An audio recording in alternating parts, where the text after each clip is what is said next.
thank you for the opportunity to speak with you today. My name is Emmy Betz. I'm an emergency physician and researcher at the University of Colorado, where I lead the Firearm Injury Prevention Initiative. I've been asked today to talk about some resources for safe storage, including how we can better work with at-risk communities.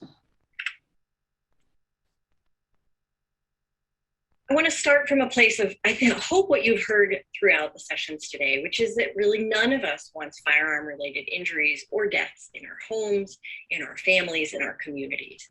And we as healthcare providers have a major opportunity to help support patients in making safer decisions about their lives. So for families who have firearms at home, how can they best store them to prevent suicides or unintentional shootings? And what I'm going to talk about today are some of the resources that are out there to support our patients and support our clinical practice. I want to start by acknowledging that people own firearms in this country for many different reasons. For some, it's part of their job. For some, it's been a part of their life since they were young. Others may have military service or law enforcement. Some use them for sport or recreation. Others have a history of victimization or concerned about personal safety. And the reason that this matters is that it affects how people decide to store their firearms at home. And in fact, we know that there are a number of characteristics of individuals that can affect how they store weapons at home, including whether there are kids at home and some demographics. But importantly, we also know that belief in the risk, believing that having access to a firearm increases the risk of suicide, for example, the people who believe that are more likely to lock guns securely. And so I think it's important for us as healthcare providers to realize we're not trying to change people's underlying personalities. We're not asking them to give up things that are meaningful to them or have cultural relevance, but we do have a role to educate them and help them make the safest and best decisions for their families. So I want to run through some resources to help you in those conversations. I apologize ahead of time. I know I missed some things. There's a lot of great work going on right now, and I encourage you certainly to look for other things as well. But these are an example, a sampling of some of my favorite sites. So certainly I have to start with the one that we developed, which is sort of one of our babies. We very proud of it. It is free for use. We don't make any money off of it, but if it's useful to you, we would love to hear from you. So this is an online tool that's in English and Spanish. It's at lock2live.org, and it's intended for adults with suicide risk and their family members to make decisions about how they want to reduce access to firearms at home. The reason I start with this is because it intentionally kind of walks through some of the decisions about how to store weapons. And so for those of you who might be less familiar with the various options, you can actually use it just to kind of brush up on what's out there. The tool is web-based, and it's sort of a process that it guides someone through in thinking about who do they trust to help them with this, but then also what is it that they want to do, what matters to them, what are their values. And it asks a number of questions, but then ultimately shows people sort of what all the options are. There's in-home storage options with different kinds of locking devices, as well as out-of-home storage options with friends or families, or depending on your state laws, or out-of-home storage at a firearm retailer, shooting range, and so forth. So in thinking about out-of-home storage, we then wondered, well, how can we make it easier for people to find storage locations near them? So a couple years ago in Colorado, we developed the first firearm storage map. There are now maps also in Mississippi, Maryland, Washington State, and part of New York. So I encourage you to look those up, particularly if you're in those states.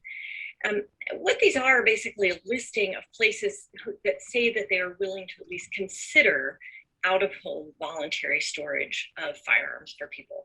And you can see that it shows the firearm retailers and ranges, as well as law enforcement agencies.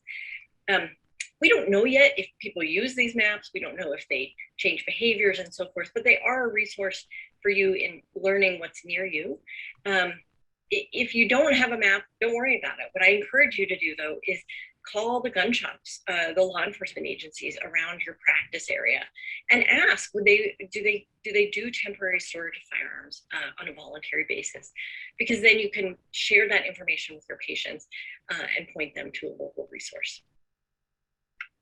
One of the reasons, though, that many places don't offer storage, and so I don't want you to be surprised if you hear from places that say they don't do it, is that there are a lot of concerns, particularly around liability and how do I know when the person's safe to give the gun back to. This came out actually just a couple of days ago on a firearm blog, firearm website, and I think there are a lot of unresolved issues in this space. We're certainly looking into this and into some active research, but in the meantime, what you can do is, again, call the shops, call the retailers near you, ask if they offer storage, and then maybe don't be surprised if some of them don't want to or have concerns about it. Next, I just want to touch on ERPOs. I know there was discussion earlier today about extreme risk orders, and I want to bring them up here really just to point out that they are part of a progression in my mind, that especially in the context of suicide, we want to be encouraging people to use voluntary options first. So storing away from home is the safest. If that's not an option, then securing them at home with some kind of locking device. And then for families who really feel stuck, then certainly extreme risk orders are an option in many states. This is an infographic we developed in Colorado to help people understand sort of this progression. If you're interested in adapting it for your state, please feel free to contact me for it. So I think it's also really important that we think about the messages and the messengers and where is this information coming from. And so what I want to talk about in the last few minutes is what are some of the programs going on around advocacy for safe storage and the different kinds of groups that are involved. So many of you may have heard of so-called gun shop projects. These started in New Hampshire with the New Hampshire Firearm Safety Coalition, and they've now spread to states all over the country. These are programs that are partnerships between public health and firearm retailers, really to get the word out about suicide prevention through posters, brochures, and so forth. So certainly look and see if there is a program in your state, because it's a great way to start getting involved in these kinds of collaborative partnerships. Here in Colorado, our Colorado Firearm Safety Coalition actually doesn't run our state gun shop project, although we work closely with them and support them. But we've done a lot of other kind of fun and I think creative events to try to work with the community and spread information about firearm safety. So that includes things like Ladies' Night at the gun club, when there are women who've come to shoot and we were able to talk to them about suicide prevention basics. Or the bottom right is an event that we had pre-COVID for healthcare providers to come learn about guns and touch them and learn how they work, really with the goal of them feeling more enabled to do the counseling that they want to do with their patients. So my experience has been that many firearm retailers and instructors and rangers are really excited about these kinds of partnerships. So don't be shy to reach out. Certainly go in with a respectful and open attitude. And I hope you'll have the same experience that I've had, which is that people are really excited to work on these things together. At a national level, there are some fantastic partnerships to know about. So one is between the American Foundation for Suicide Prevention and the National Shooting Sports Foundation, which is the trade association for the firearm industry. So NSSF, its members are independent retailers across the country. They developed this messaging toolkit around firearm suicide prevention. They also now have materials specifically for parents with at-risk adolescents. And you can find the materials on the website, but also these are materials that any independent gun shop in the country can request from NSSF. And I think, again, this is getting at that trusted messenger piece, that it's coming from within the firearms community. I want to give a shout out to Washington State. They've been doing really fantastic work. The Safer Home Suicide Aware campaign, which is funded by the state legislature, has developed a number of modules, mostly around suicide prevention, but certainly it has relevance for other topics in firearm safety as well, and secure home storage. You can go look around their website. They have a lot of materials. They've done community events. They have online training for retailers and so forth. So one example of a state who I think has really stepped it up in terms of the kinds of materials they're putting out. Also, I want to draw attention to the military. So the Department of Defense military has been really leaning into this area, I would say, and recognizing the importance of talking about firearm access in the context, particularly of suicide prevention. These are just some examples of some of the messaging from military organizations, including Defense Suicide Prevention Office and the Navy, and really highlighting the safe storage tips for firearms as a way for suicide prevention, as well as protection of youth living in the home. And now we're doing some work looking at it as within the context of other violence prevention as well. Again, coming from the military, a very trusted source in the firearms world, and these messages can really resonate, I think, even better than with firearm owners or with veterans. Speaking of veterans, also some really fantastic work coming out of the VA. They have a new website, keepitsecure.net, with lots of information, as well as links to a brand new PSA they have that I think is really fantastic. Again, messaging that is geared specifically towards veterans, but is very much in the context of secure storage of firearms and reducing access in times of suicide. A lot of what I'm showing you is really in the space of suicide prevention, but that's because that's an area that people have agreed upon, that it's a place we can work together. But I think many of these materials are relevant for non-suicide settings as well when we're thinking about secure storage. Another example, so more general now, NSSF also has Project Child Safe. This is one example of an infographic you can download from their website that talks about the different options for home storage for firearms. Again, it's coming from a firearm organization, so it may be more trusted from patients than perhaps something that a hospital or a university might develop. Another organization to look at that's pretty interesting is Walk the Talk America. This is a group that's trying to bridge mental health and firearms world, and they've been putting on some various trainings. They have some videos as well as paper materials.